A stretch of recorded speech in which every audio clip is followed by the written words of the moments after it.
Aquí no hay espacio para una cerda, váyase. Esas fueron las palabras que me partieron el alma en dos, como un cristal que se rompe y nunca vuelve a ser el mismo. Hoy, voy a contarte algo que nunca pensé que contaría. Y si tú, por un segundo, sientes que esto parece familiar, solo pido que dejes un like y te suscribas. Me va a ayudar a continuar desahogando. Me llamo Celia Ramírez, tengo 66 años, y hasta hace 3 meses creía conocer el significado de la palabra familia.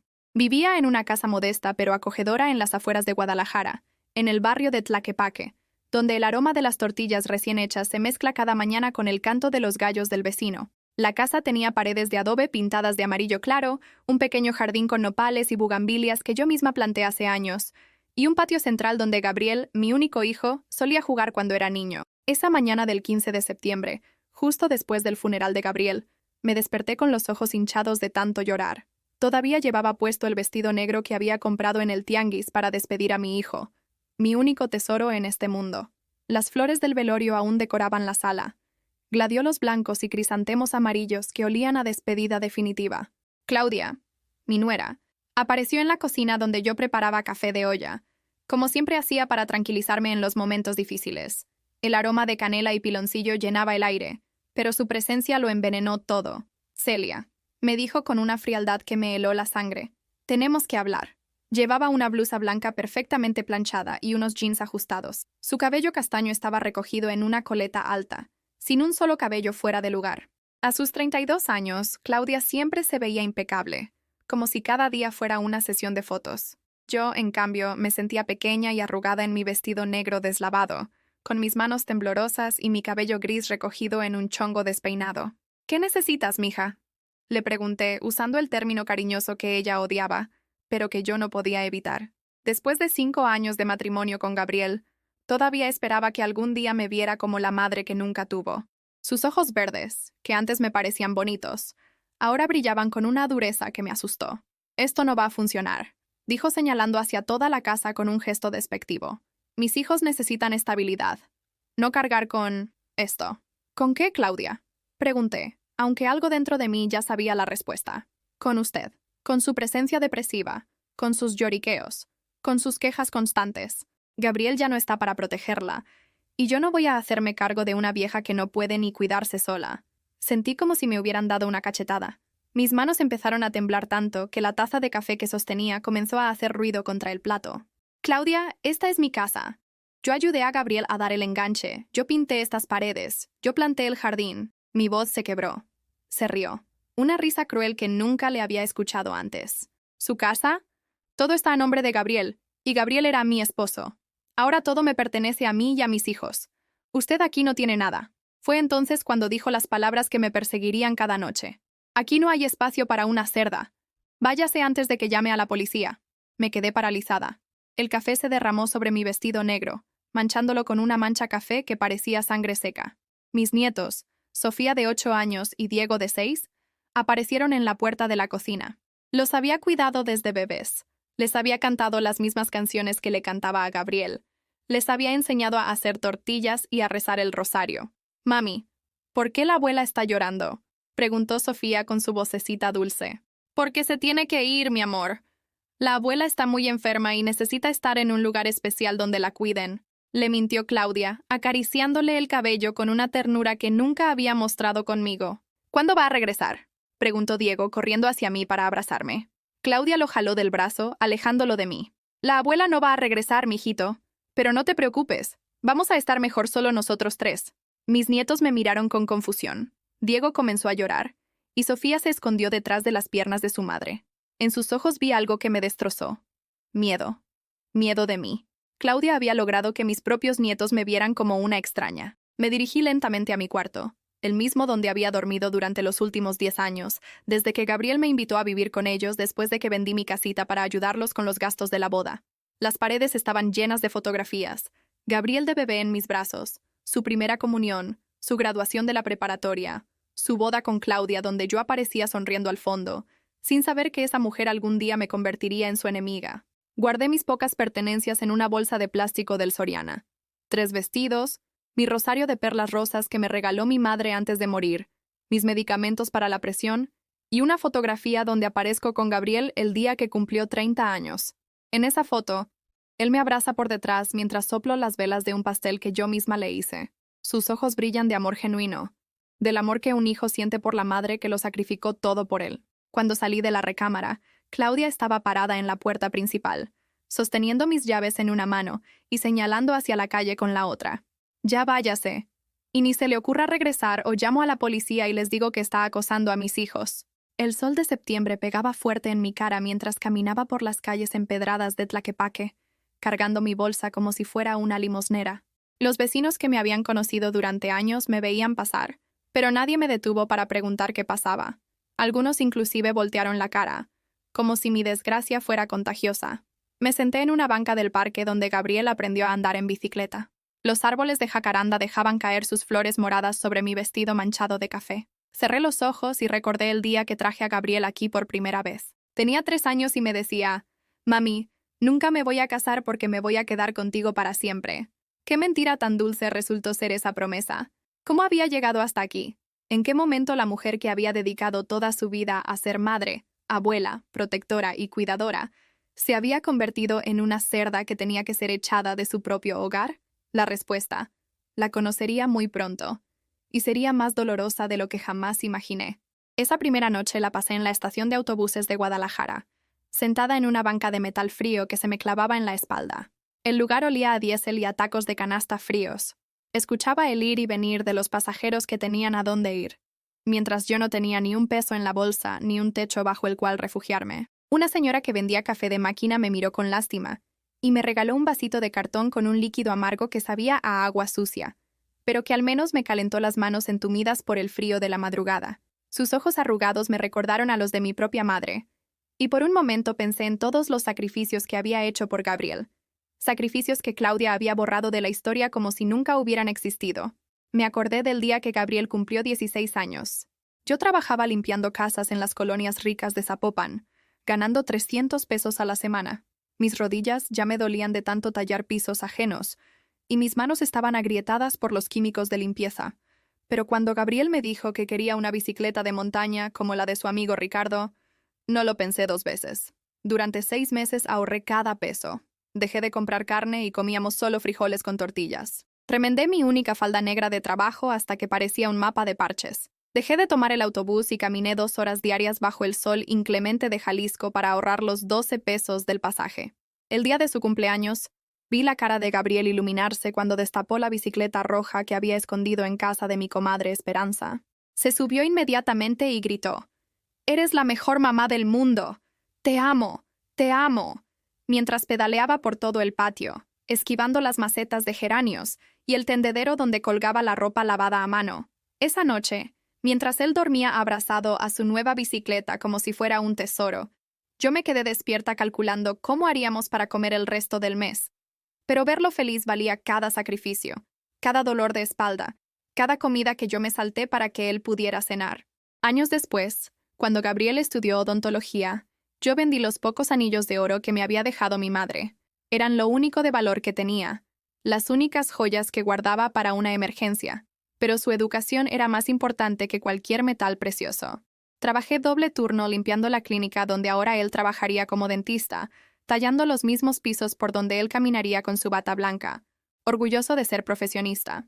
«Mamá», me decía Gabriel mientras estudiaba en la mesa de la cocina, rodeado de libros gruesos que yo nunca pude leer. «Algún día te voy a devolver todo. Te voy a construir una casa más bonita. Te voy a llevar de viaje. Vas a dejar de trabajar tan duro». Y yo le creía, como le cree una madre a todos los sueños de su hijo, aunque en el fondo sepa que la vida tiene otros planes. Cuando Gabriel conoció a Claudia en una fiesta de graduación, yo no desconfié. Era bonita, educada. Venía de una familia de clase media que tenía tienda de ropa en el centro. La primera vez que la trajo a casa, ella me habló de usted. Me trajo flores y me ayudó a lavar los platos después de la cena. «Su hijo es un hombre extraordinario, señora Celia», me dijo esa primera noche, secando un plato con el trapo de cocina bordado que yo había hecho a mano. «Se nota que usted lo educó muy bien. Qué tonta fui al creer en esas palabras dulces». Los primeros meses fueron perfectos. Claudia venía a cenar los domingos, traía pan dulce de la panadería La Esperanza, jugaba lotería conmigo y con las vecinas en el patio. Hasta me enseñó a pintarme las uñas con un esmalte rosa pálido que, según ella, me hacía ver más joven. Pero las cosas empezaron a cambiar cuando se casaron. Gabriel ya no llegaba tan seguido a visitarme. Cuando venía, parecía cansado, estresado. Sus ojos ya no brillaban como antes. ¿Todo bien, mijo?, le preguntaba mientras le servía su pozole favorito, el que había aprendido a hacer exactamente como a él le gustaba, con granos de maíz grandes, carne de cerdo suave y chile guajillo que no picara tanto. Sí, mamá, es que el trabajo, me respondía, pero su sonrisa se veía forzada, como cuando era niño y me mentía sobre haber hecho la tarea. Un día llegó con un ojo morado. Me dijo que se había caído de la bicicleta, pero yo conocía a mi hijo. Esa marca no era de una caída. Tenía la forma de un puño cerrado. Gabriel, ¿ella te está pegando?, le pregunté en un susurro, mientras le ponía hielo envuelto en una servilleta sobre la hinchazón. Claro que no, mamá. ¿Cómo crees? Claudia me ama. Fue un accidente, te lo juro. Pero yo ya había visto esa mirada antes. La misma mirada asustada que tenía mi hermana Rosario cuando su marido llegaba borracho y le gritaba frente a los hijos. La misma mirada de quien vive con miedo en su propia casa. Cuando nacieron mis nietos, yo fui la primera en llegar al hospital. Cargué a Sofía recién nacida y le canté la misma canción de cuna que le había cantado a Gabriel. Duérmete mi niña, duérmete mi sol, duérmete pedazo de mi corazón. La bebé dejó de llorar inmediatamente, como si reconociera en mi voz el mismo amor que había arrullado a su padre. Durante los primeros años, yo era la niñera oficial. Claudia trabajaba en la tienda de su familia, y Gabriel tenía consulta hasta tarde. Yo llegaba a las 6 de la mañana y me quedaba hasta las 9 de la noche, cuidando a los niños, preparando comida, lavando ropa, limpiando la casa. Nunca me pagaron ni un peso. Nunca se los pedí. Es mi obligación como abuela, pensaba mientras bañaba a Diego recién nacido, cuidando que el agua no estuviera muy caliente, hablándole bajito para que no se asustara. Así se hace en familia. Pero cuando los niños empezaron a crecer, Claudia comenzó a cambiar las reglas. Primero, ya no podía llegar tan temprano porque los niños necesitaban aprender a ser independientes. Después, ya no podía quedarse tan tarde porque interferían con la rutina familiar. Luego, ya no podía cocinar porque tenían una dieta especial. Finalmente, ya no podía disciplinar a los niños porque yo no sabía sobre educación moderna. Poco a poco, me convirtió en una visita en la casa que yo había ayudado a construir, en la vida de los nietos que yo había ayudado a criar, en la familia que yo había mantenido unida con mi trabajo silencioso y mi amor incondicional. El último año, Gabriel se veía enfermo. Había perdido peso, dormía mal, se le olvidaban las cosas. Cuando le preguntaba qué le pasaba, me decía que eran los nervios del trabajo, la presión de mantener la clínica, los gastos de la casa. Mamá, últimamente me siento muy cansado. A veces no recuerdo dónde puse las llaves del carro, o se me olvida el nombre de los pacientes. Necesitas descansar, mijo. ¿Por qué no te vienes unos días conmigo? Te voy a cuidar como cuando eras chiquito. Él sonrió con tristeza. Ya no puedo, mamá. Claudia dice que si me alejo mucho de la casa, los niños se van a preocupar. La mañana que murió, yo estaba haciendo tortillas para llevarle de desayuno cuando sonó mi teléfono. Era Claudia llorando. Celia, Gabriel tuvo un accidente. Se salió de la carretera camino a la clínica. Está en el hospital. Corrí como loca hasta el hospital civil. Llegué con las manos llenas de masa de tortilla y el delantal manchado. Gabriel ya estaba conectado a máquinas que pitaban constantemente, con la cara hinchada y tubos en la boca. Los doctores me explicaron que había perdido el control del carro sin razón aparente. No había lluvia, no había tráfico, no había otro vehículo involucrado. Simplemente se había salido del camino y había chocado contra un árbol de mezquite. Es extraño, me dijo el doctor Morales, un hombre mayor con canas y ojos cansados. Por las marcas del freno, parece que ni siquiera intentó detenerse, como si se hubiera quedado dormido al volante. Gabriel murió esa misma tarde, sin recuperar la conciencia. Lo último que le dije fue: «Te amo, mijo. Fuiste lo mejor de mi vida». Sus manos ya estaban frías cuando las besé por última vez. Ahora, sentada en esa banca fría de la estación, me di cuenta de que todos mis sacrificios, todo mi amor, todos mis años de entrega total habían sido borrados en un solo día. Para Claudia, yo era una cerda que había que echar a la calle. Pero algo dentro de mí comenzaba a despertar. Una pregunta que me quemaba por dentro. ¿Por qué Gabriel había perdido el control del carro? ¿Por qué había estado tan enfermo los últimos meses? Y sobre todo, ¿por qué Claudia parecía tan aliviada en el funeral, como si finalmente hubiera conseguido lo que quería? Al tercer día durmiendo en bancas públicas, una trabajadora social del DIF me encontró tirada en el jardín de la iglesia de San Pedro Tlaquepaque. Tenía fiebre y no había comido nada sólido desde hacía 2 días. Me llevaron a un albergue para mujeres mayores abandonadas en la colonia Ferrocarril, un edificio gris de concreto que olía a desinfectante barato y a desesperanza acumulada. Mi cama era un catre de metal con un colchón delgado como una tortilla, al lado de otras 12 mujeres que habían sido desechadas por sus familias como si fueran muebles viejos. La que dormía junto a mí se llamaba Esperanza. Tenía 72 años, y su hijo la había internado ahí después de vender la casa, donde ella había vivido toda su vida. Mi nuera me decía que ya apestaba a vieja. Me contó esa primera noche, mientras compartíamos una sopa aguada de verduras que sabía a agua con sal, que sus hijos se avergonzaban de tener una abuela tan fea, que mejor me fuera a pudrir a otro lado. Cada noche escuchaba historias similares, mujeres que habían dado todo por sus familias y terminaron siendo tratadas como estorbos, madres que criaron hijos ingratos, abuelas que cuidaron nietos malagradecidos, esposas que aguantaron maridos abusivos toda la vida para terminar solas en un catre frío cuando ya no servían para nada más. Durante el día ayudaba en la cocina del albergue para ganarme el desayuno. Un café con leche aguado, un bolillo duro y mermelada de fresa que sabía más a azúcar que a fruta. Por las tardes barría los pasillos y limpiaba los baños, trabajos que me recordaban a mis años de empleada doméstica, pero ahora sin sueldo y sin la esperanza de regresar a mi propia casa. Una mañana, mientras trapeaba el pasillo principal, escuché a 2 trabajadoras sociales hablando en voz baja. «La señora Celia es extraño caso», decía la más joven, una muchacha rubia que siempre llevaba las uñas perfectas, y hablaba como si tuviera canicas en la boca. Su expediente dice que tiene una casa en Tlaquepaque, que su hijo era dentista. No es el perfil típico de las mujeres que llegan aquí. Sí, pero ya sabes cómo son las familias, respondió la otra, una mujer morena con lentes que parecía más comprensiva. A veces las nueras son peores que los propios hijos, sobre todo cuando hay herencias de por medio. Herencias. La palabra me golpeó como un rayo. Nunca había pensado en eso. Gabriel tenía su clínica dental, la casa, su carro nuevo, seguro de vida. ¿Quién había quedado a cargo de todo eso después de su muerte?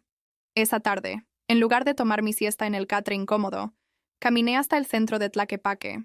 Mis piernas ya no eran las mismas de antes, y cada paso me dolía, pero necesitaba ver mi antigua casa. Necesitaba entender qué había pasado realmente. La casa se veía diferente. Claudia había mandado pintar la fachada de un color verde limón que Gabriel odiaba. El jardín que yo había cuidado con tanto amor estaba descuidado. Mis nopales se veían secos y las bugambilias habían perdido casi todas sus flores moradas. Pero lo que más me llamó la atención fue el carro nuevo estacionado en la entrada. Una camioneta Toyota blanca, último modelo, que costaba más de lo que yo había ganado en toda mi vida. Me escondí detrás del árbol de mango del vecino y observé. Claudia salió de la casa vestida con ropa nueva. Un vestido azul de marca, zapatos de tacón, bolsa de piel que se veía cara. No parecía una viuda en luto. Parecía una mujer que acababa de ganarse la lotería. Mis nietos salieron corriendo detrás de ella. Sofía llevaba una mochila nueva con brillitos y Diego un uniforme escolar que yo nunca le había visto. Se veían bien, saludables, contentos, como si mi ausencia no los hubiera afectado para nada. Pero entonces pasó algo que me partió el corazón. Diego tropezó y se raspó la rodilla en la banqueta. Empezó a llorar y entre sollozos gritó: «Quiero a mi abuela Celia. Ella me curaba con su pomadita mágica». Claudia lo levantó bruscamente del suelo. «Ya te dije que no vuelvas a mencionar a esa vieja loca. Tu abuela Celia se fue porque no nos quería. Nos abandonó cuando más la necesitábamos». «¡Mentira!», gritó Sofía. «Mi abuela nos amaba. Tú la corriste». El golpe que Claudia le dio a mi nieta resonó por toda la cuadra. Sofía se llevó la mano a la mejilla y se quedó callada, con los ojos llenos de lágrimas que se tragó para no llorar más. «Súbanse al carro y ni una palabra más», les gritó Claudia, empujándolos hacia la camioneta nueva. Me quedé ahí parada, temblando de coraje detrás del árbol, viendo cómo esa mujer maltrataba a mis nietos y les lavaba el cerebro para que me odiaran. Quise correr hacia ellos, abrazarlos, llevármelos lejos de esa bruja, pero sabía que si me acercaba, Claudia cumpliría su amenaza de llamar a la policía. Esa noche, de regreso en el albergue, no pude comer ni una cucharada de la sopa de pasta que nos dieron para cenar. Esperanza me encontró llorando en el baño común, donde había ido a esconder mi dolor porque no quería que las demás mujeres me vieran tan quebrada. «¿Qué pasó, Celia? Te ves peor que cuando llegaste». Le conté todo. La camioneta nueva, la ropa cara de Claudia, el golpe a Sofía, las mentiras que les decía a mis nietos para que me olvidaran. Esperanza me escuchó en silencio, asintiendo de vez en cuando con la sabiduría de alguien que había vivido mucho y entendía la maldad humana mejor que yo. «Esa mujer está gastando el dinero de tu hijo», me dijo finalmente. Y si Gabriel tenía seguro de vida, ya lo cobró. Por eso está tan contenta. Enviudó joven y rica. Pero Gabriel apenas llevaba 5 años casado con ella. No puede ser tanto dinero. Celia, los dentistas ganan bien. Y si Gabriel era inteligente, tenía que haber ahorrado para sus hijos. Además, ¿no me dijiste que él estaba enfermo los últimos meses? ¿Que se veía cansado? ¿Que se le olvidaban las cosas?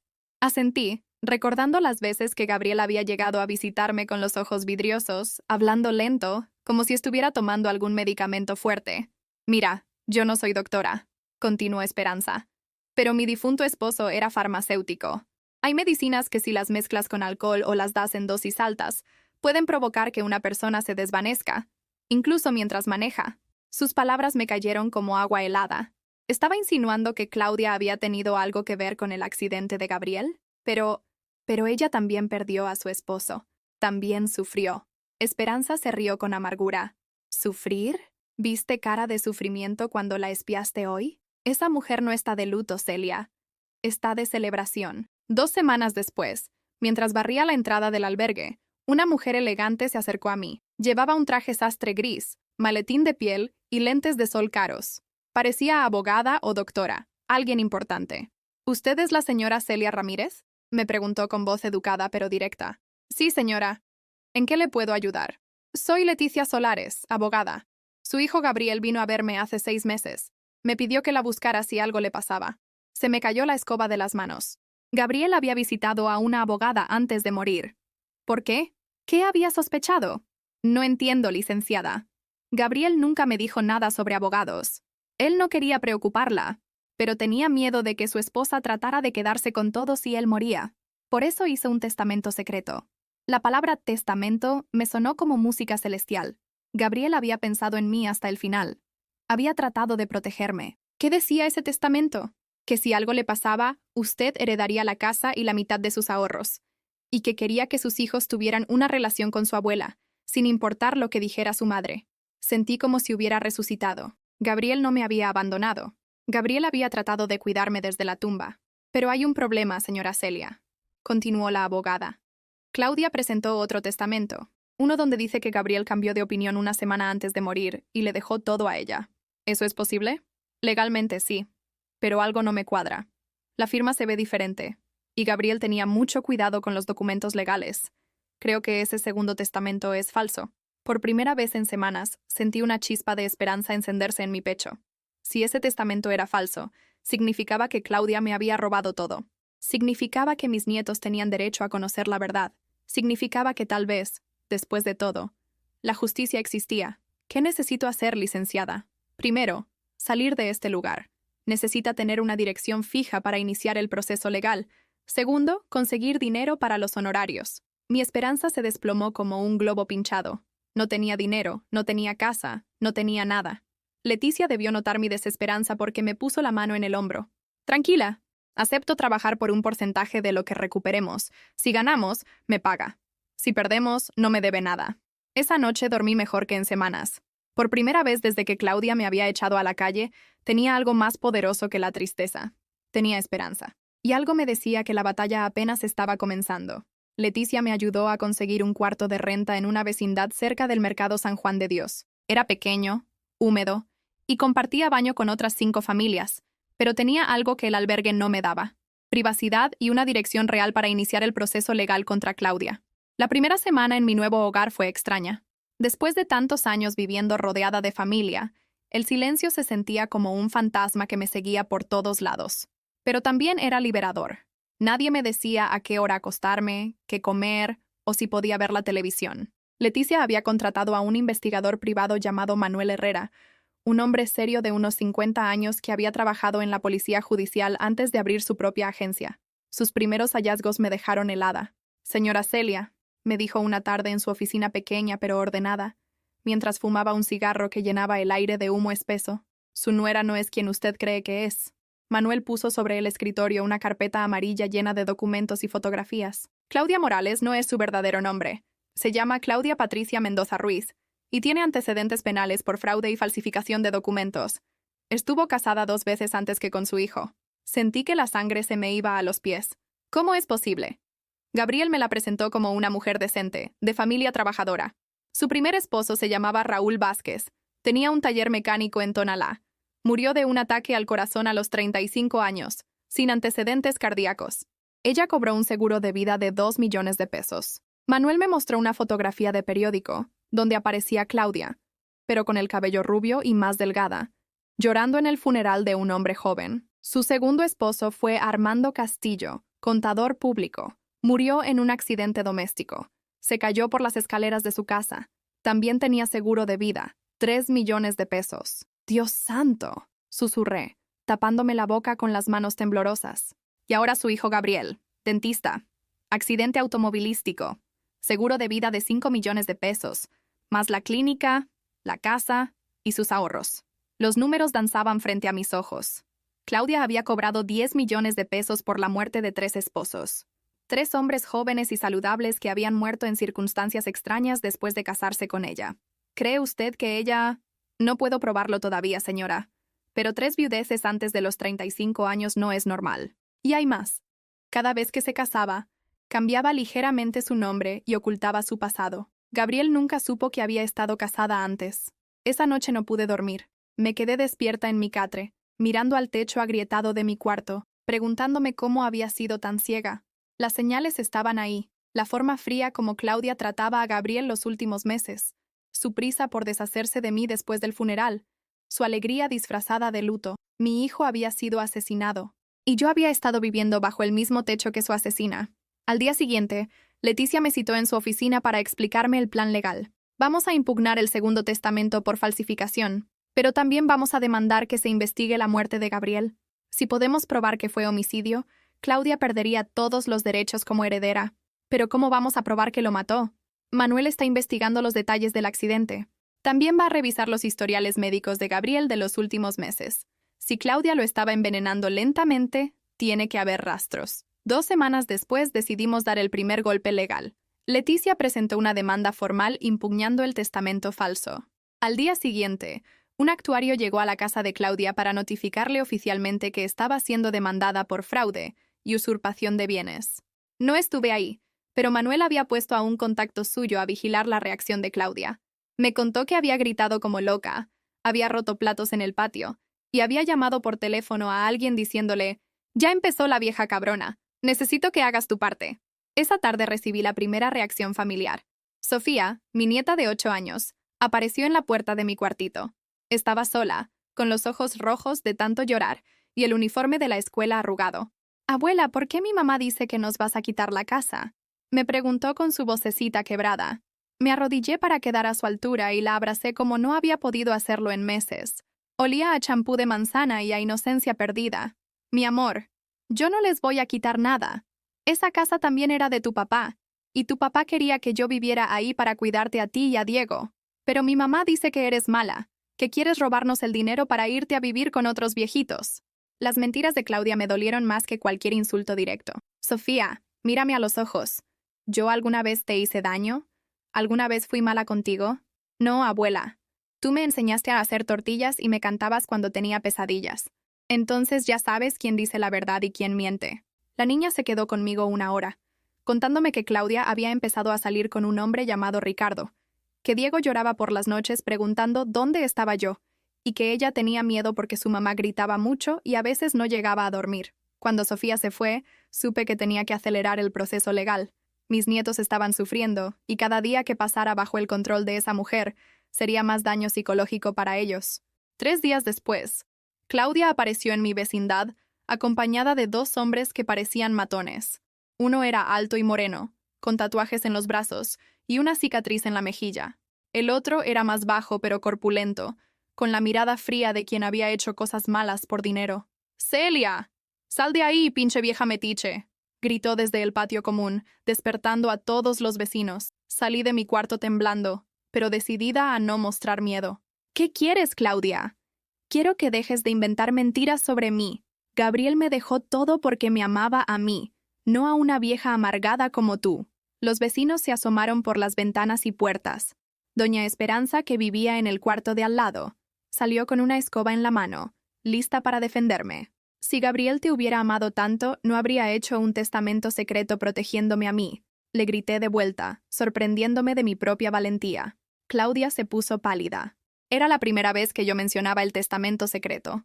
¿De qué testamento hablas? Estás loca. Inventas cosas porque no puedes aceptar que tu hijo me eligió a mí. El testamento que hizo con la licenciada Solares hace 6 meses.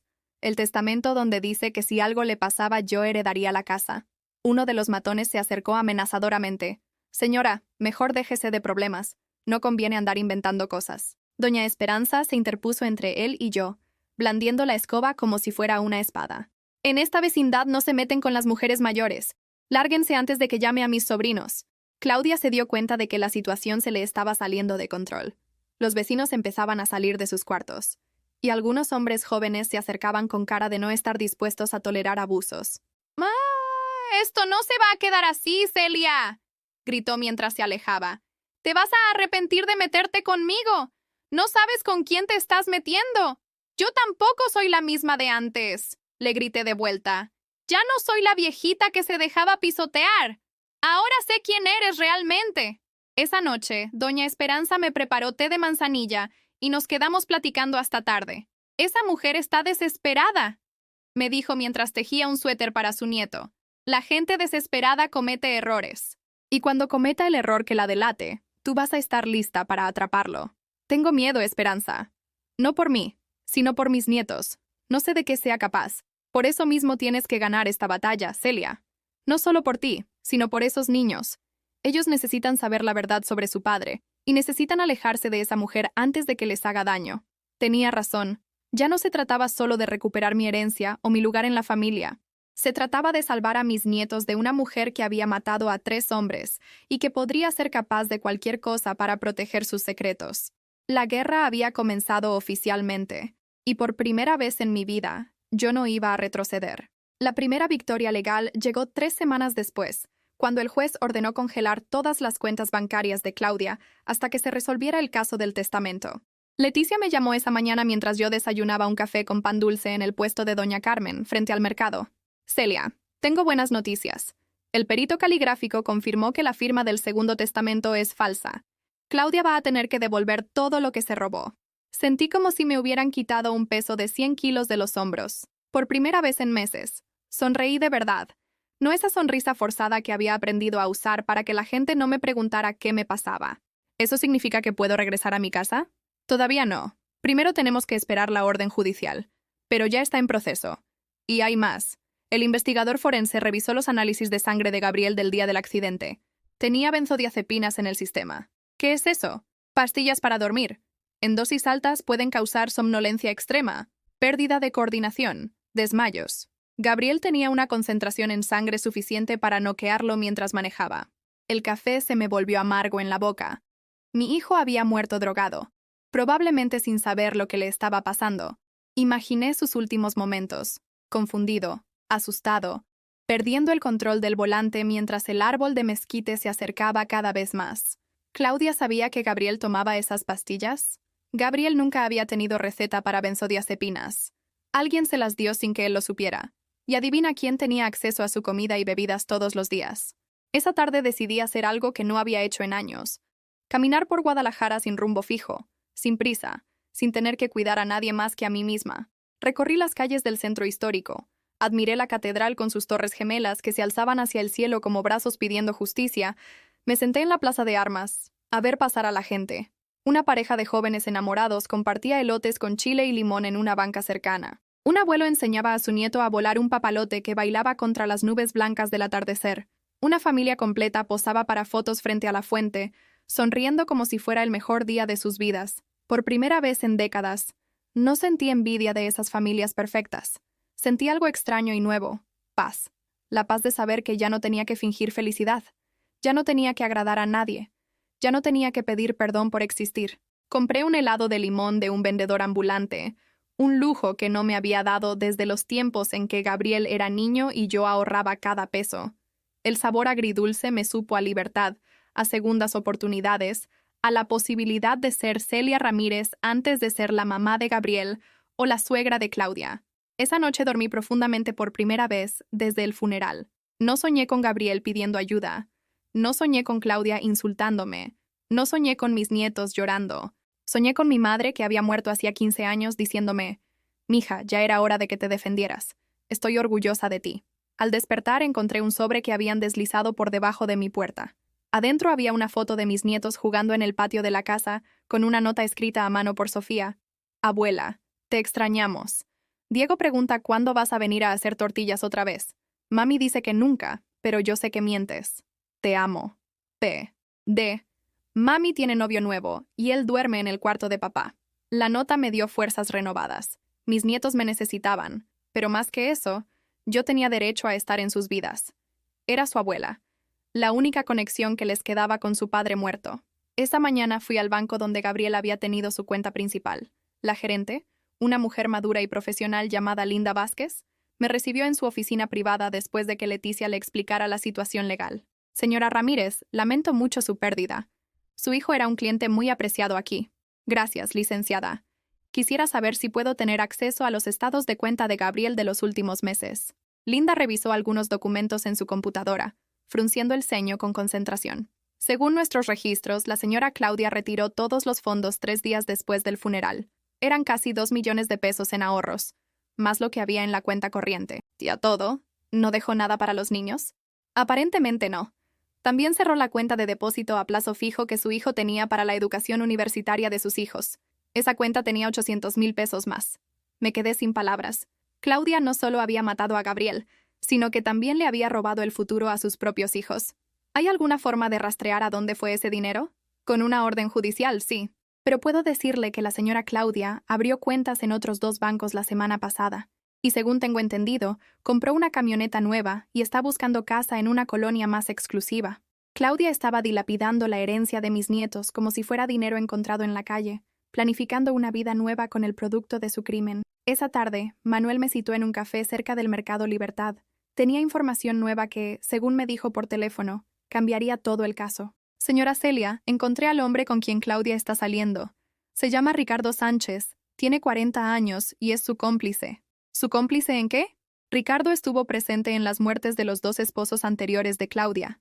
En el primer caso, era el mejor amigo del difunto.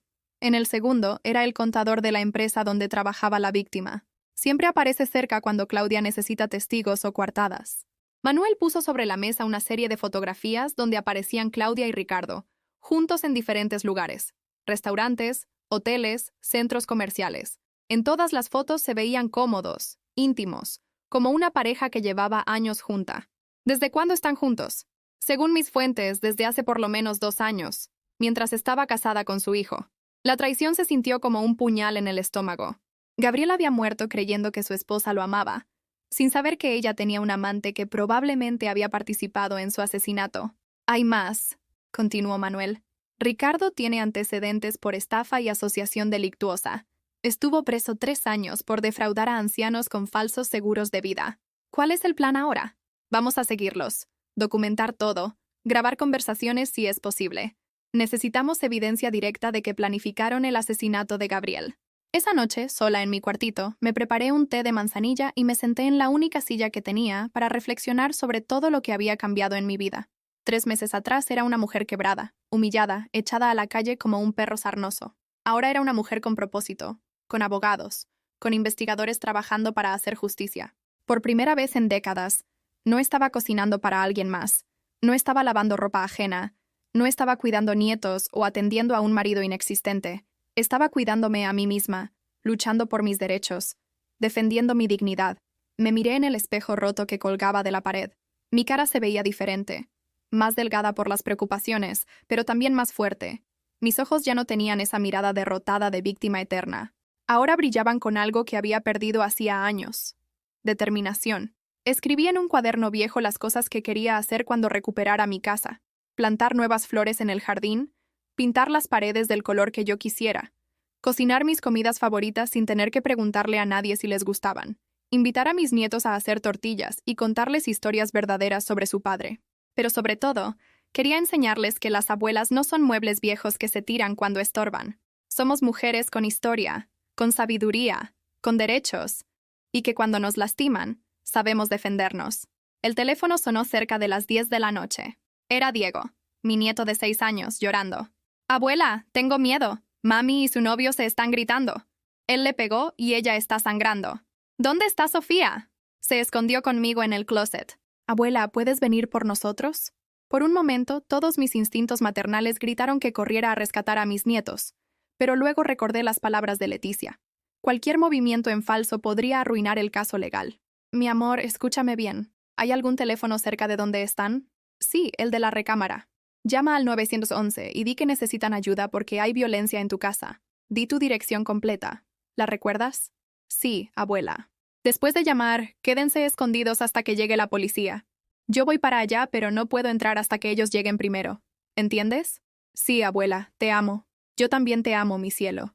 Todo va a estar bien. Colgué el teléfono y marqué inmediatamente a Leticia. Era tarde, pero esto era una emergencia. Cuando contestó con voz somnolienta, le expliqué la situación. «Perfecto», me dijo, ya completamente despierta.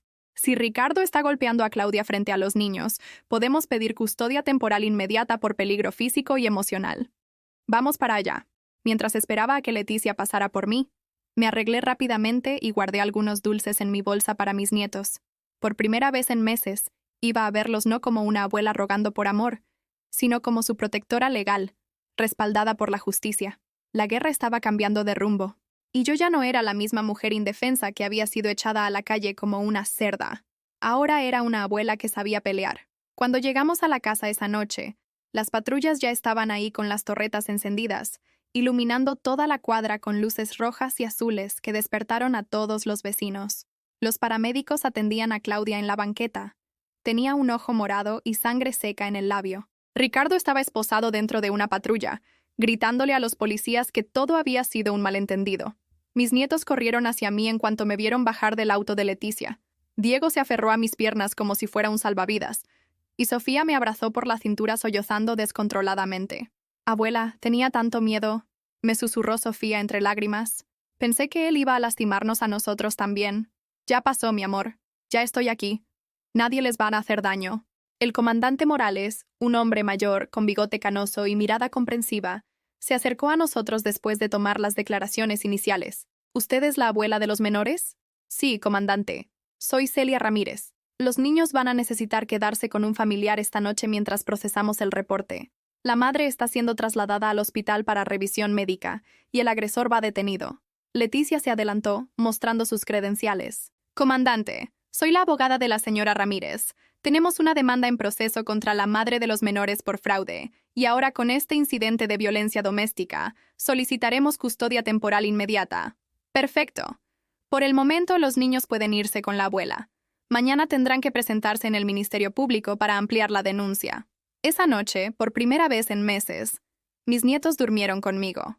Los tres nos acomodamos en mi catre pequeño de la vecindad, ellos abrazándome por ambos lados como si temieran que fuera a desaparecer otra vez. «Abuela», me susurró Diego antes de quedarse dormido, «¿ya no nos vas a dejar solos otra vez?» «Nunca más, mi cielo. Nunca más». Al día siguiente, el juez familiar nos citó para una audiencia de emergencia.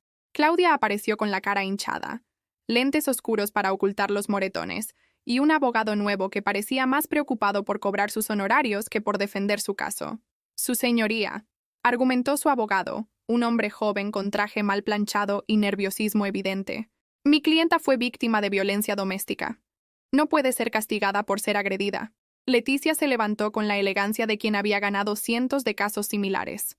«Su señoría, la señora Claudia Mendoza puso en peligro la integridad física y emocional de los menores al permitir que un hombre con antecedentes penales viviera en la casa familiar. Además, tenemos evidencia de que ha estado manipulando psicológicamente a los niños para alejarlos de su abuela paterna, quien es su única familia de sangre restante». El juez, un hombre serio de unos 60 años con reputación de ser estricto pero justo, revisó los expedientes con atención meticulosa. «¿Los menores han expresado su preferencia sobre dónde quieren vivir?» «Sí, su señoría», respondió Leticia. «Ambos han manifestado verbalmente su deseo de vivir con su abuela paterna». «¿Dónde están los menores ahora?» «Están bajo cuidado temporal de la abuela, en un ambiente seguro y estable». Claudia se levantó de su asiento, quitándose los lentes para mostrar sus ojos llorosos. «Su señoría, esa mujer me ha estado acosando. Ha llenado de mentiras la cabeza de mis hijos. Yo soy su madre, tengo derechos». «Señora Mendoza», la interrumpió el juez con voz firme. «Usted perdió la custodia temporal en el momento en que expuso a sus hijos a violencia doméstica. Y según veo en el expediente, también hay cuestiones pendientes sobre la legitimidad de su herencia del padre de los menores. El abogado de Claudia trató de objetar, pero el juez ya había tomado su decisión. Custodia temporal otorgada a la señora Celia Ramírez, abuela paterna, por un periodo de 6 meses, sujeto a evaluación psicológica de los menores y revisión de las condiciones de vivienda. La madre tendrá visitas supervisadas cada 15 días, de 2 horas, en las instalaciones del DIF. Claudia gritó como si la hubieran apuñalado. Esto es injusto. Ella no puede mantener a mis hijos. Vive en un cuarto de vecindad. No tiene dinero. Tendrá dinero, intervino Leticia, cuando se resuelva la demanda por herencia legítima. Salimos del juzgado con mis nietos tomados de mis manos, sintiendo que por fin la justicia había volteado a verme, pero sabía que Claudia no se daría por vencida tan fácilmente. Esa tarde, mientras los niños jugaban en el patio de la vecindad bajo la mirada protectora de doña Esperanza, recibí una llamada que me heló la sangre. Celia, soy Manuel. Tengo malas noticias. Claudia y Ricardo salieron libres bajo fianza. Y según mis contactos en la policía, ella está furiosa. Está hablando de recuperar a los niños por las buenas o por las malas. ¿Qué significa eso? Significa que vas a necesitar protección. Esta mujer ha matado 3 hombres. No creo que le tiemble la mano para lastimar a una mujer mayor. Esa noche contraté a 2 vecinos jóvenes, hermanos que trabajaban de albañiles, pero necesitaban dinero extra, para que se turnaran vigilando la entrada de la vecindad. Les pagué con parte del pequeño préstamo que Leticia me había conseguido contra la herencia pendiente. Durante una semana, la vida fluyó con una normalidad que no había sentido en años. Levantaba a los niños, les preparaba desayuno, los llevaba a la escuela, los recogía, ayudaba con las tareas, cocinaba cenas sencillas pero hechas con amor. Sofía me enseñó a usar WhatsApp en un teléfono usado que me había comprado. Y Diego me ayudaba a tender la ropa en el tendedero común cantando las canciones que yo le había enseñado cuando era más pequeño. «Abuela», me dijo Diego una tarde mientras hacíamos tortillas juntos. «¿Mi papá puede vernos desde el cielo?» «Claro que sí, mi amor. Y está muy contento de ver que estamos juntos otra vez. ¿Por qué mi mamá se portaba tan fea contigo si tú eres tan buena?» La pregunta me partió el corazón, porque no sabía cómo explicarle a un niño de 6 años que su madre había matado a su padre por dinero. A veces las personas mayores cometen errores, mijo. Pero lo importante es que ahora estamos juntos y nos vamos a cuidar siempre.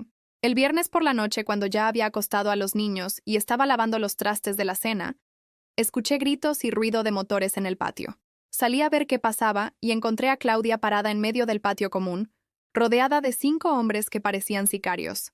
Llevaba ropa nueva, maquillaje perfecto y una sonrisa que me recordó a las películas de terror que veía Gabriel cuando era adolescente. «Celia, sal de ahí con mis hijos». Los vecinos empezaron a asomarse, pero cuando vieron a los hombres armados, la mayoría se metió rápidamente a sus cuartos y cerró las puertas. «Claudia, los niños están durmiendo. No voy a perturbar su descanso por tus berrinches». Se rió con una carcajada que sonó como vidrios quebrados. «¿Mis berrinches? Vieja estúpida. ¿Crees que con tus abogaditos de quinta me vas a ganar? Yo tengo dinero. Mucho dinero. Puedo comprar jueces, policías, testigos. El dinero que tienes es de mi hijo muerto. Dinero manchado de sangre». Su sonrisa desapareció, reemplazada por una expresión de odio puro. Gabriel era un pendejo, un dentista mediocre que nunca habría sido nadie sin mí. Lo único bueno que hizo en su vida patética fue morirse y dejarme rica. Sus palabras fueron como bofetadas, pero extrañamente no me dolieron tanto como esperaba.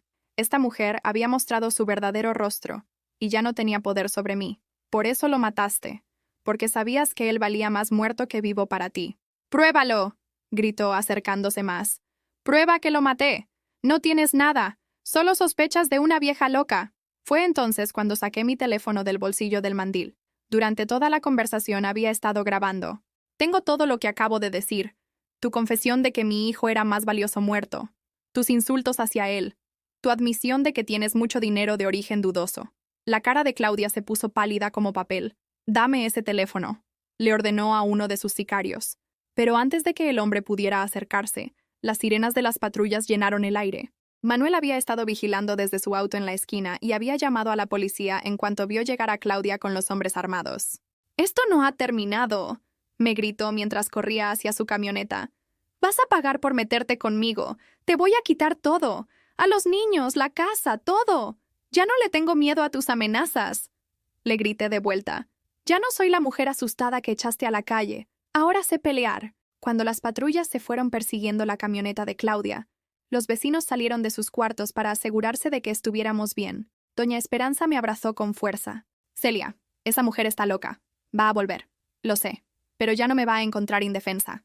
Esa noche, mientras mis nietos dormían en mis brazos, supe que la batalla final estaba cerca. Claudia había jugado todas sus cartas de intimidación y amenaza. Ahora tendría que recurrir a algo más desesperado, y cuando lo hiciera, yo estaría lista para enfrentarla. Pasaron 2 semanas de tranquilidad aparente después del enfrentamiento en la vecindad. Los niños se habían adaptado bien a nuestra nueva rutina. Diego ya no lloraba por las noches y Sofía había empezado a sonreír más seguido. Yo comenzaba a creer que tal vez lo peor había pasado, que Claudia finalmente había entendido que había perdido la batalla. Qué equivocada estaba. El golpe llegó un martes por la mañana, cuando acompañé a los niños a la escuela primaria Benito Juárez, como había hecho todas las mañanas durante esas 2 semanas. Pero cuando llegamos a la puerta, la directora, la señora Patricia Mendoza, me estaba esperando con una expresión incómoda. Señora Ramírez, ¿podría hablar un momento conmigo en privado? Dejé a los niños con la maestra de guardia y seguí a la directora a su oficina. Las paredes estaban cubiertas de diplomas y fotografías de generaciones de estudiantes, pero el ambiente se sentía tenso. Señora Ramírez, recibimos una denuncia anónima muy seria sobre usted. Se me encogió el estómago. Bah, ¿qué tipo de denuncia? Alguien llamó a servicios sociales diciendo que usted maltrata a los niños, que los tiene viviendo en condiciones insalubres, que no les da de comer adecuadamente y que, perdón por tener que decir esto, que les toca de manera inapropiada. Las palabras me golpearon como una avalancha. Sentí que el piso se movía bajo mis pies y tuve que agarrarme del escritorio para no caerme. ¿Cómo puede alguien decir eso de mí? Yo jamás. Esos niños son lo más sagrado que tengo en la vida. Lo sé, señora Ramírez. He visto cómo los trata. He visto el amor en sus ojos cuando habla de ellos. Pero la ley me obliga a reportar estas acusaciones. Los de servicios sociales van a venir esta tarde a investigar. ¿Quién hizo esa denuncia? Fue anónima, pero... Según la trabajadora social, la persona que llamó conocía detalles muy específicos sobre la rutina de los niños, sobre dónde viven, incluso sobre la marca de ropa interior que usan, Claudia. Solo ella podía conocer esos detalles íntimos sobre mis nietos. Corrí de regreso a la vecindad con el corazón golpeándome en el pecho como un martillo. Llamé inmediatamente a Leticia, pero me mandó al buzón de voz. Llamé a Manuel, pero estaba en otra investigación. A las 3 de la tarde, una camioneta blanca del DIF se estacionó frente a la vecindad. Salieron 2 trabajadoras sociales, una joven delgada que parecía recién graduada, y una mujer mayor con cara de haber visto toda la miseria humana posible. ¿Señora Celia Ramírez? Sí, soy yo. Soy la licenciada Mónica Herrera, de Servicios de Protección Infantil. Esta es mi compañera, la licenciada Ana López. Necesitamos revisar las condiciones de vida de los menores Diego y Sofía Álvarez. Los niños llegaron de la escuela justo cuando las trabajadoras sociales estaban inspeccionando mi cuarto. Vi el terror en los ojos de Sofía cuando vio a las señoras extrañas revisando nuestras pocas pertenencias. ¿Qué pasa, abuela?, me preguntó Diego, aferrándose a mi falda. Nada grave, mi amor. Solo unas señoras que quieren asegurarse de que estén bien cuidados. La licenciada Herrera sacó una grabadora pequeña y empezó a hacer preguntas a mis nietos, separándolos para interrogarlos individualmente. Yo no podía estar presente durante las entrevistas, así que me quedé afuera del cuarto, escuchando las vocecitas de mis nietos a través de la puerta delgada. Diego, ¿tu abuela te ha tocado alguna vez en partes de tu cuerpo que te hagan sentir incómodo? ¿Cómo qué partes? ¿Tu pene? ¿Tus nalgas? ¿Alguna parte íntima? No, mi abuela es buena. Ella me baña y me ayuda a vestirme, pero no me lastima. ¿Te pega? ¿Te grita? ¿Te castiga de alguna manera? No, nunca me pega. A veces me regaña cuando no hago la tarea, pero nunca me grita feo como otras personas. Después interrogaron a Sofía con las mismas preguntas horribles. Escuché a mi nieta llorar mientras explicaba que yo era la única persona que la hacía sentir segura, que nunca me había comportado de manera inapropiada. Cuando terminaron las entrevistas, la licenciada López me llamó para hablar en privado. Señora Ramírez, los niños claramente la aman y se sienten seguros con usted. Sus respuestas no sugieren ningún tipo de abuso. Suspiré con alivio, pero ella continuó. Sin embargo, las condiciones de vivienda son precarias. Un solo cuarto para 3 personas, baño compartido, cocina improvisada en el pasillo. Es temporal, la interrumpí. Estoy en proceso legal para recuperar mi casa. Solo necesito un poco más de tiempo. Lo entiendo, pero por política del DIF, No podemos dejar a los menores en condiciones habitacionales inadecuadas, independientemente de cuánto amor reciban. Sentí que el mundo se me venía abajo otra vez. ¿Qué significa eso? Significa que vamos a tener que reubicar temporalmente a los niños en una casa-hogar, mientras usted resuelve su situación de vivienda. No, por favor. Ellos ya han sufrido demasiado. Separar a Diego y a Sofía de mí sería traumatizarlos otra vez. Lo siento, señora. La decisión ya está tomada. Los niños tienen que venir con nosotras ahora. Sofía y Diego empezaron a gritar cuando las trabajadoras sociales les explicaron que tenían que irse a un lugar temporal. Se aferraron a mí como si fuéramos a ser separados para siempre. «No quiero irme. Quiero quedarme con mi abuela», lloraba Sofía. «Abuela, no dejes que nos lleven. Prométeme que vas a venir por nosotros», me suplicaba Diego con lágrimas corriéndole por las mejillas. «Mis amores, es solo por un ratito. La abuela va a arreglar todo y van a regresar conmigo muy pronto. Lo prometo». Pero mientras veía cómo se llevaban a mis nietos en la camioneta del DIF, con las caritas pegadas a la ventana trasera diciéndome adiós con las manos, supe que Claudia había logrado su objetivo: destruirme completamente. Esa noche, sola en mi cuarto vacío que todavía olía a champú de niños, recibí una llamada de número bloqueado. ¿Ya viste lo que se siente perder a los que más amas? Era la voz de Claudia, llena de satisfacción cruel. «Fuiste tú quien hizo la denuncia anónima». «Por supuesto que fui yo. Y fue muy fácil. Inventé algunos detalles escabrosos sobre cómo tocas a mis hijos. Describí perfectamente tu cuchitril de vecindad y voilà. Los servicios sociales se tragaron toda la historia. Eres una desgraciada. Esos niños no merecen esto. Esos niños son míos. Y mientras no recuperen su custodia, van a estar en un orfanato donde no van a poder decirle a nadie cuánto me aman. Donde van a empezar a olvidarse de ti, día tras día. Esto no va a quedar así». «Ah, ¿no? ¿Y qué vas a hacer? Ya no tienes a los niños. Tu caso legal está estancado porque no tienes dinero para pagar más investigaciones. Tu abogadita de quinta está perdiendo interés porque no le pagas lo suficiente». No era cierto, pero sus palabras encontraron las inseguridades que yo tenía enterradas. «Además», continuó Claudia, «tengo una sorpresa más para ti. ¿Recuerdas al juez que te otorgó la custodia temporal? Pues resulta que el licenciado Maldonado es muy amigo de mi nuevo abogado, y cuando descubra que eres una abusadora de menores, va a revocar todas sus decisiones anteriores. Nadie te va a creer. Los niños ya dijeron la verdad. Los niños son manipulables, Celia. Unas semanas en el orfanato, unas sesiones con psicólogos que yo voy a pagar, y van a empezar a recordar cosas horribles que les hacías. La mente infantil es muy frágil». Colgó la llamada dejándome con un silencio que se sentía como una tumba. Esa madrugada, Leticia finalmente me devolvió la llamada. Cuando le conté lo que había pasado, suspiró profundamente.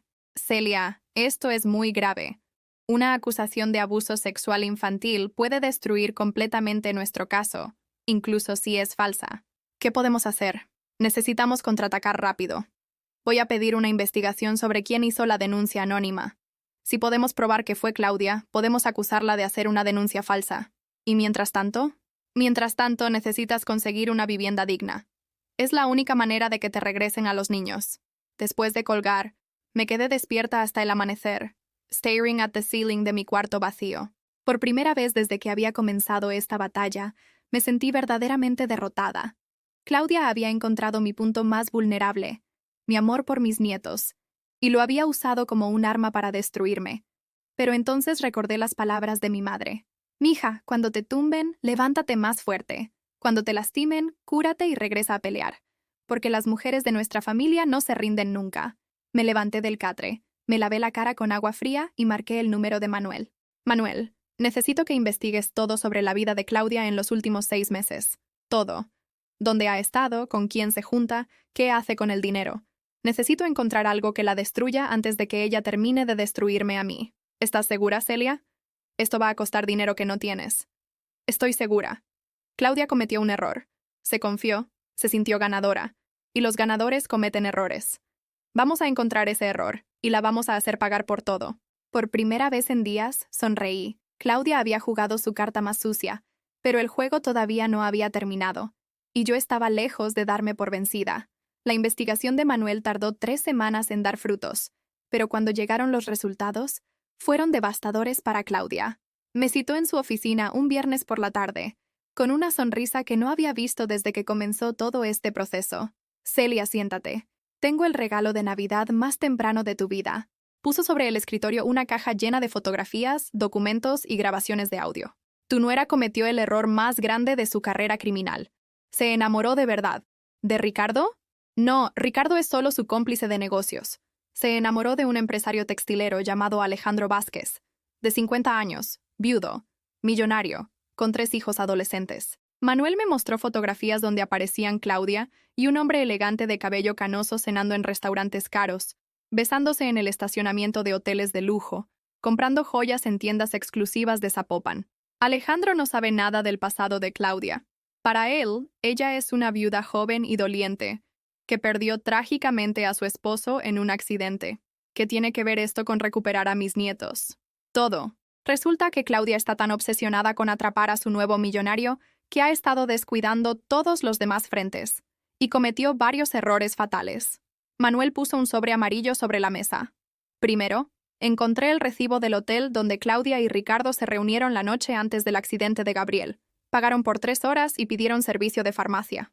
¿Servicio de farmacia? Sí. El hotel tiene convenio con una farmacia 24 horas para huéspedes que necesitan medicamentos. Esa noche pidieron benzodiazepinas, las mismas drogas que encontraron en la sangre de Gabriel. Sentí un escalofrío recorrerme la espalda.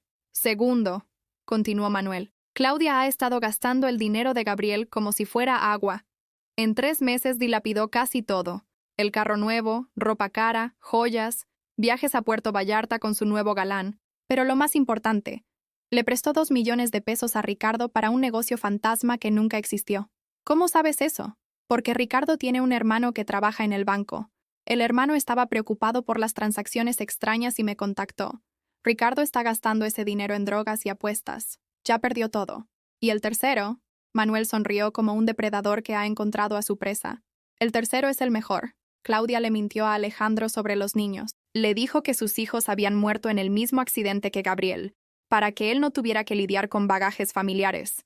Alejandro cree que está consolando a una mujer que perdió toda su familia. La información me golpeó como un rayo. Claudia había negado la existencia de mis nietos para conquistar a su nuevo objetivo. Pero hay más, continuó Manuel. Alejandro es muy religioso, muy familiar. Si supiera que Claudia abandonó a sus hijos y que los tiene internados en un orfanato por puras mentiras, la dejaría inmediatamente. Y más si supiera que es una viuda negra serial.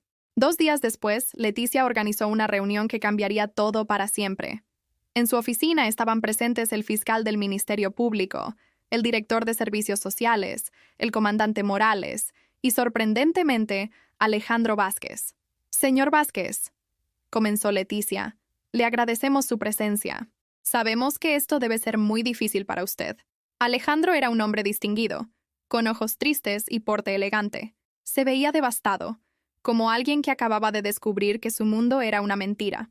Licenciada, cuando me contactaron para contarme la verdad sobre Claudia, no lo podía creer. Pero después de ver todas las evidencias, su voz se quebró. Me siento usado, traicionado. El fiscal tomó la palabra. Señor Vázquez, ¿está dispuesto a colaborar con la investigación? Por supuesto.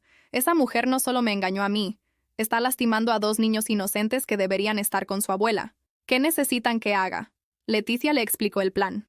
Alejandro invitaría a Claudia a cenar esa noche en un restaurante elegante del centro de Guadalajara. Durante la cena, él le haría preguntas específicas sobre su pasado, sobre Gabriel, sobre los niños. Todo sería grabado por micrófonos ocultos que la policía colocaría en su mesa. La idea es que Claudia, tratando de impresionarlo y mantener su mentira, termine confesando cosas que la incriminen, explicó el fiscal. Esa noche, desde una camioneta estacionada frente al restaurante La Tequila, escuchamos toda la conversación a través de los audífonos que nos había proporcionado la policía. Mi amor, escuchamos la voz melosa de Claudia. Estoy tan feliz de que hayamos encontrado el uno al otro. Después de tanto dolor, tanto sufrimiento... Claudia, hay algo que me tiene inquieto, interrumpió Alejandro. Ayer encontré una foto tuya en internet, en la página de un periódico. Apareces en el funeral de tu esposo, pero había 2 niños contigo. ¿Quiénes eran? Un silencio largo se extendió a través de la grabación. Ah, esos eran mis sobrinos, los hijos de mi hermana. Ella no pudo venir al funeral, entonces yo los llevé. ¿Tu hermana? Pensé que me habías dicho que no tenías familia. Es que, bueno, mi hermana y yo no nos llevamos bien. Por eso no la menciono. ¿Y dónde están esos niños ahora? Con su madre, en Monterrey. Alejandro siguió presionando con preguntas que Manuel le había sugerido. Claudia, tengo que confesarte algo. Un investigador privado me contactó. Me dijo que tú tienes hijos propios, que están internados en un orfanato porque los abandonaste. ¡Eso es mentira!, gritó Claudia, y escuchamos el ruido de platos rompiéndose. Son puras calumnias de esa vieja loca que no puede aceptar que su hijo me amaba a mí. ¿Entonces los niños sí existen? Sí existen, pero yo no los abandoné. Tuve que internarlos temporalmente porque esa bruja de Celia los estaba abusando sexualmente. Alejandro había logrado que Claudia confirmara la existencia de los niños y repitiera la mentira del abuso. Pero entonces, ¿por qué me dijiste que habían muerto? Porque son un problema. Porque no quería que pensaras que tengo bagajes. Porque quiero empezar una vida nueva contigo sin tener que cargar con los errores del pasado. Los errores del pasado. ¿Te refieres a tus hijos como errores? Gabriel fue el error. Fue un hombre mediocre, aburrido, que nunca me habría dado la vida que yo merecía. Lo único inteligente que hizo fue morirse y dejarme todo su dinero. ¿Lo mataste, Claudia? Otro silencio largo, y luego una risa fría. No puedes probar nada, Alejandro. Nadie puede probar nada. Gabriel tuvo un accidente. Punto. ¿Un accidente después de que lo drogaras con benzodiazepinas? ¿Cómo sabes? La voz de Claudia se cortó abruptamente. ¿Cómo sé qué, Claudia? ¿Cómo sé que compraste las pastillas en el hotel con Ricardo? ¿Cómo sé que las mezclaste en su café esa mañana para que perdiera el control del carro? ¡Tú no eres Alejandro!, gritó Claudia. ¡Tú eres policía! ¡Es una trampa! No, Claudia. Soy Alejandro Vázquez. Pero también soy un hombre que no puede estar con una asesina. Escuchamos ruidos de sillas cayendo, pasos corriendo, y luego la voz del comandante Morales. Claudia Mendoza queda arrestada por los delitos de homicidio, fraude, falsificación de documentos y denuncia falsa. 3 días después, el juez revocó todas las decisiones basadas en la denuncia anónima de Claudia y ordenó que mis nietos fueran regresados inmediatamente a mi custodia. Cuando llegué al DIF a recogerlos, corrieron hacia mí como si fuera su salvación. ¡Abuela! ¡Sabíamos que ibas a venir por nosotros!, gritó Sofía, abrazándome con tanta fuerza que casi me tumba. Nunca más los van a separar de mí, les prometí. Nunca más. 6 meses después, estaba sentada en el jardín de mi casa recuperada, viendo a Diego y Sofía jugar con el perro nuevo que habíamos adoptado del refugio municipal. Las bugambilias que yo había plantado años atrás habían vuelto a florecer, más hermosas que nunca. Claudia había sido sentenciada a 25 años de prisión por el asesinato de Gabriel. Ricardo recibió 15 años como cómplice. Las investigaciones también revelaron las muertes sospechosas de sus 2 esposos anteriores. Aunque esos casos seguían en proceso, Leticia había logrado recuperar la mayor parte del dinero que Claudia había robado, incluyendo las cuentas educativas de mis nietos. La casa estaba otra vez a mi nombre, y por primera vez en años, tenía seguridad económica. Pero más importante que el dinero o la casa, tenía algo que había perdido durante tantos años: respeto por mí misma. Esa tarde, mientras preparaba mole para la cena, Sofía se acercó a ayudarme. Abuela, ¿por qué mi mamá era tan mala contigo? Era una pregunta que sabía que llegaría algún día. Me arrodillé para quedar a su altura.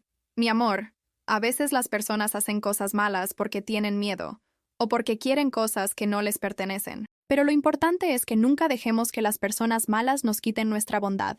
Nosotros vamos a ser siempre una familia. Siempre, mi cielo. Pase lo que pase, ustedes y yo vamos a ser familia para siempre. Esa noche, después de acostar a los niños, me senté en el patio con una taza de café, mirando las estrellas que brillaban sobre Guadalajara.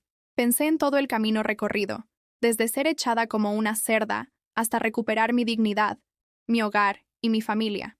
La vida me había enseñado que nunca es demasiado tarde para defenderse, que el amor verdadero siempre encuentra la manera de triunfar sobre la maldad, y que las abuelas no somos muebles viejos que se desechan cuando estorban. Somos guerreras con historias, con sabiduría, con derechos, y cuando nos lastiman, sabemos cómo levantarnos más fuertes. ¿Alguna vez has vivido algo parecido o conoces a alguien que haya pasado por una situación similar? Cuéntame en los comentarios tu experiencia. Y si esta historia te tocó el corazón, déjame un like y suscríbete al canal para que este mensaje llegue a alguien que necesita escucharlo.